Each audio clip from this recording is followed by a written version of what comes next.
everybody, Ben Woodruff here with another falconry video. I'm excited for today's video. Today I'm going to be comparing Lanner Falcons and Aplomado Falcons. And this is a suggestion that was made by Dan online in the comments. So Dan, props to you. Thank you for such a great suggestion. I'm working on a lot of trapping videos at the moment, and they take a little more work of filming certain how-to stuff. So this one is just like, it's a relief to do something that's a little more cut and dry to produce today for this video to come out. So Lanner Falcons and Aplomado Falcons. Lanner Falcons are an old world species. They have a huge range. I think of them as kind of Egypt. But, I mean, they're all over Africa. They used to be all over Europe and parts of the Middle East, where Aplomado falcons are a New World species with quite a range. We barely get them up in the southern part of the United States, but other than that, you have them all throughout Mexico, Central America, and South America. So, two different sides of the world.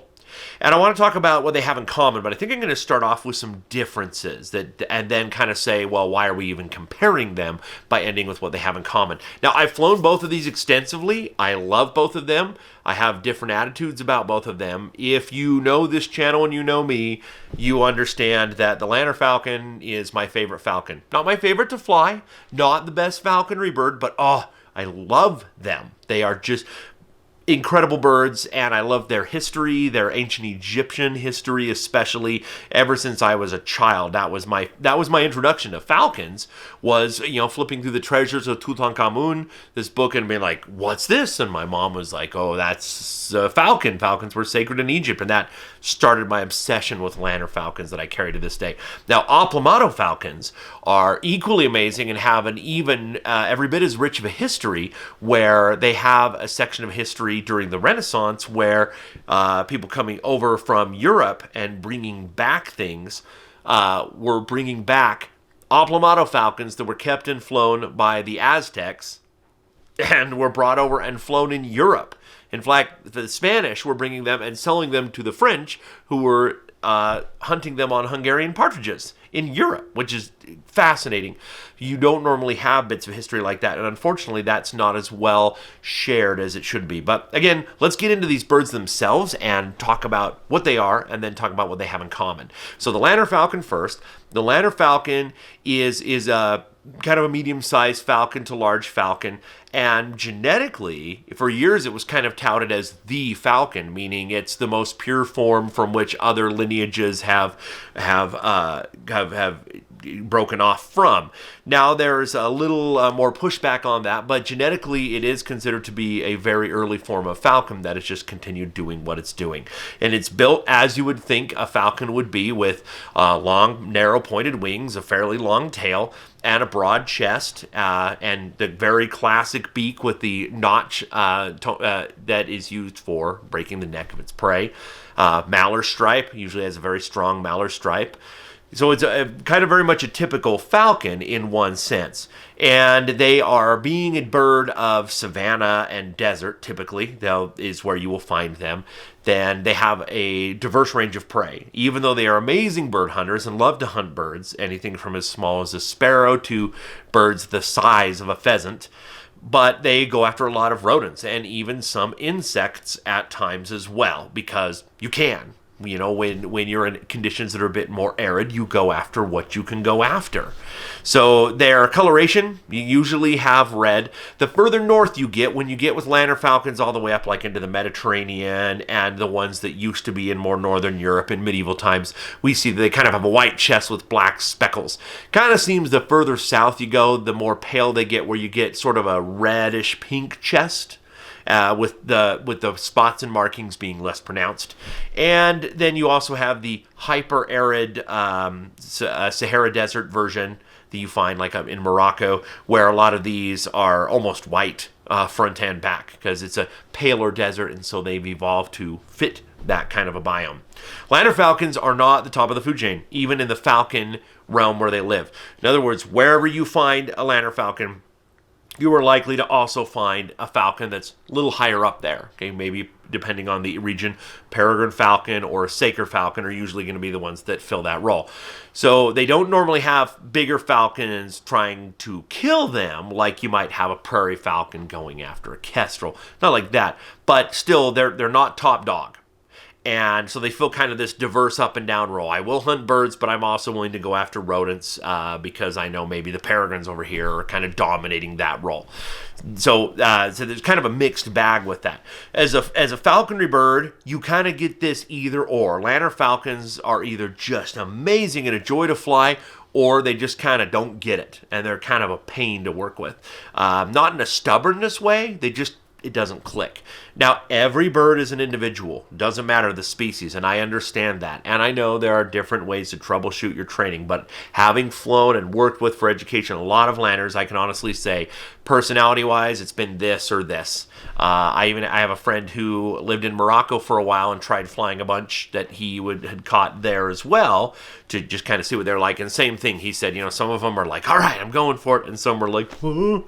So it's kind of luck of the draw. But I have seen it consistently enough to notate it in this video.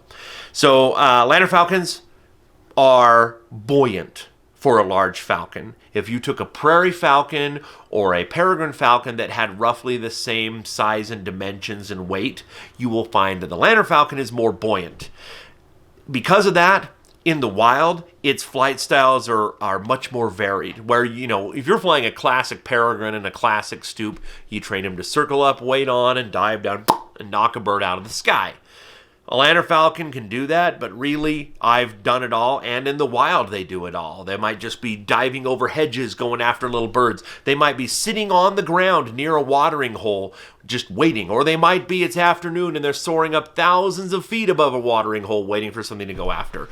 One of the things that I definitely want to point out is Lanner falcons are quite prone, in not all, but many of their regions, to hang out with their mate year-round.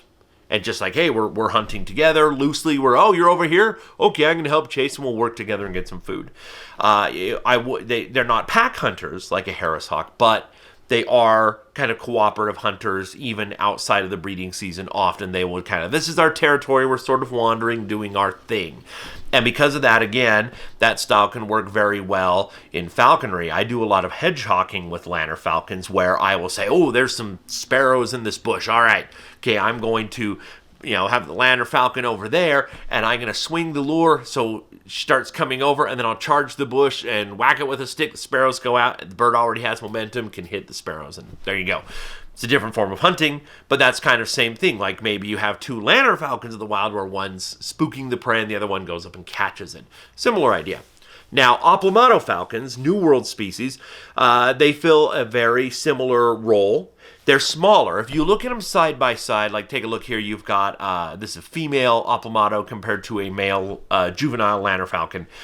And when you're looking at them side by side, they're kind of similar in size, but the dimensions are different. A Cooper's hawk, an Aplomado falcon has the body of a Cooper's hawk. I'm not talking the feathers. Pluck the feathers off in your head, and your torso and your legs, your wings, are those of a Cooper's hawk. Meaning they have long, lurpy, gangly legs. They do have toes like you would expect for a falcon, even a falcon of that size, longer than on an accipiter like a Cooper's hawk. But really, the build, everything, is like a Cooper's hawk. So even when you see that picture again of, just kind of look at the legs, look at the breadth of the chest. The Aplomado is a narrower bird. It's a ganglier bird, a lurpier bird. Now, remember I mentioned that Lanner falcons are very buoyant. Part of that is they have broader wings than normally a falcon that size would have, but they definitely have much longer primary feathers. And so they don't have to work as hard to stay afloat. They're buoyant, and Aplomados are the same way. Aplomados have a ridiculously long tail and a ridiculously long pointed wings even for a falcon. They're almost oversized. The tail really, dimension-wise, the tail feathers are comparable to that of an accipiter of the same size. So again, if you look at the tail feathers of an Aplomado and the tail feathers of a Cooper's hawk, they're kind of on par right there.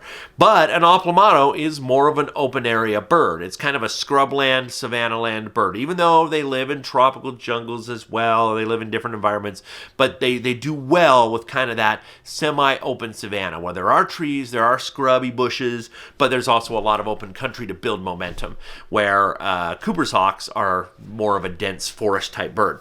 So they do have the long wings, And just like a Lanner Falcon, Aplomados do like to stay together year round. And again, there's always exceptions, but in much of their environment, they are, as a pair, doing their thing.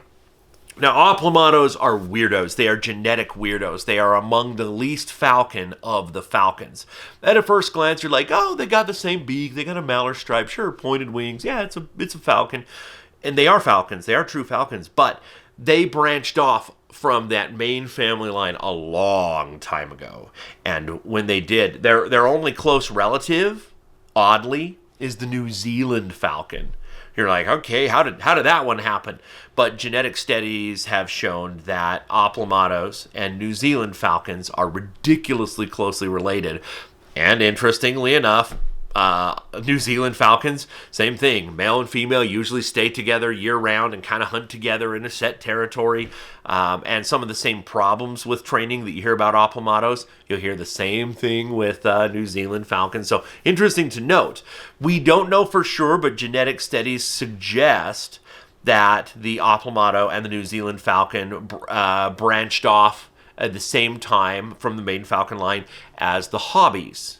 Now, hobbies, like the Eurasian hobby, there's all different kinds of hobbies, again, are kind of weirdos in the falcon world. And it seems like there is a common ancestor between hobbies and New Zealand and Aplomado falcons, and that ancestor is what branched off of the main family line. So what you have then is convergent evolution. You have Aplomados and Lanners kind of growing to overlap and fill a similar role. Just the same thing. Wherever you have Aplomado falcons, just like Lanners, they are not top dog. They're not top falcon. There's always a bigger falcon. You know, in the more arid areas where you find an Aplomado, there's prairie falcons. In the more tropical areas where you find Aplomados, you find peregrine falcons and orange-breasted falcons. So, they have this role where they can punch up or punch down. They can hunt large birds. People have trained Aplomados to hunt, again, birds as large as pheasants. But they also are willing to catch insects in the air and eat them. They'll hunt mostly small birds, but they are fine to hunt lizards and to hunt rodents, which again, not normal for a bigger falcon to do that kind of thing. So even though Aplomados and Lanners are not closely related, they very much overlap in the wild and how they live. And again, they're not completely comparable in size. But you will have, again, a female Aplomado is roughly dimensioned like a male Lanner Falcon. Now, these are both amazing birds to fly. Both take some consideration. Aplomados being built like a Cooper's hawk, that when I first got into them, that was my hope. I'm like, Cooper's hawks are my favorite hawk to fly, but they're so intense and you have to dance around the issues with aggression that can come up. So if I can get those abilities with the gentleness and ease of a falcon, hot dog, I gotta be the perfect bird. And what I found out is they don't think like a regular falcon. As far as the mentality and the training, the attitude, the psychology of the bird itself, I view an Aplomado falcon as being a mix of a Harris hawk, which is very good, and a Cooper's hawk, which is like, and some other, and a Lanner Falcon, really. It's like you mix the good and the bad of those three species. That is what it's like to work with an Aplomado. Aplomados usually don't hood well. I have half of my Aplomados I have hood trained, and the other half are like, meh. And it's like, nope, this is fine. This is a good enough bird. I don't have to use a hood. I can use a giant hood or just have it ride on a perch next to me in the car. And they're like, hey, it's okay. I'm not freaking out. I'm just going along for the ride. That is, kind of just how they are. Now, Lanner Falcons, I've never had a Lanner Falcon that wouldn't hood. In most ways, a Lanner Falcon behaves like a cross between, for me, a peregrine and a kestrel. They have a lot of amazing big falcon abilities, but they also have the gentleness and they're not as game-driven and pursuit-driven, per se, as a as like a peregrine falcon. They're a little bit more like an American kestrel in that way. But that's not necessarily bad. You just have to understand, okay, it's gamier than a kestrel, not as gamey as a peregrine. Where Aplomados are very gamey, but it's hard to dial them in. It's kind of tricky to really get them honed in because they're used to kind of like, oh, me and my mate were just wandering around and, oh, my mate flushed something, I'll go after it. Or I flushed something unexpected, I'll go after it. That's different than just, I am a falcon sitting on a pole or on a cliff side surveying my domain. Bam, there's something, whoa, going after it. That's kind of different. And so the mentality, you have to understand that when you're doing with an Aplomado. You have a little bit of that with the Lanner, but not to the level of an Aplomado. So between the two, an Aplomado is way more effort to train properly and hunt with than a Lanner. Lanner's way easier. But it's just different. They both have a lot of abilities. An Aplomado is more willing to crash through the brush like an accipiter and do pursuit, where Lanner Falcon is more willing to, I'm pursuing, oh, prey went to cover, I'm going to go up like a large falcon. So two amazing, brilliant falcon species from very different family lines that both have that lower on the food chain, mixed savanna, desert, semi-arid to fully arid regions of hunting, staying with your mate and hunting together, oversized wings that make you buoyant, oversized tail that makes you more maneuverable than other falcons. So they do have that crossover, which I think makes them really quite remarkable to compare. So Dan, thank you for the suggestion, and everybody, I hope you enjoyed watching this video. Please let me know down below your comments, your thoughts on either species or both, what comparisons you found, what's the same, what's different with them. If you haven't already, please hit subscribe, and as always, happy hawking.